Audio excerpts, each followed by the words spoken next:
Tak payahlah nak cerita apa yang dia nak saya buat. Saya tak boleh buat. Jadi dia cadang nak ambil saya jadi penasihat ekonomi bagi Raja. Oh, bukan Anwar lah.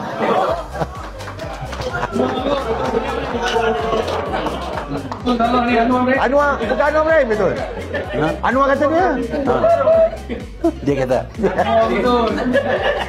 Jangan ambil tu. 5 atau 10 bilik lawangan pasal masuk. Anwar. Tak, Anwar kata dia bukan dia ke Tun? Ya. Dia tunjuk dia dengan Putin ni macam mana ni Tun? Dia cerita lah. Dia cerita pasal dua bini apa semua bukan.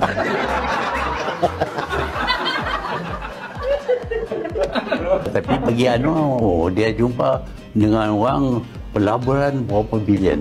Saya jumlah semua lawatan-lawatan dia dengan pelaburan yang dia kata dia dapat.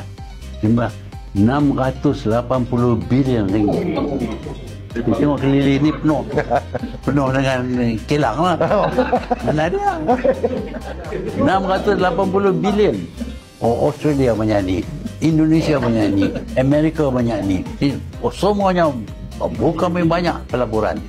Tapi kita tak nampak lah. Mangkali pasal kita mata kelabu. Ya, betul. Mata kelabu lah. Kejap-kejap dah buka tu. Investment dunia. Pembohong yang terbesar sekali.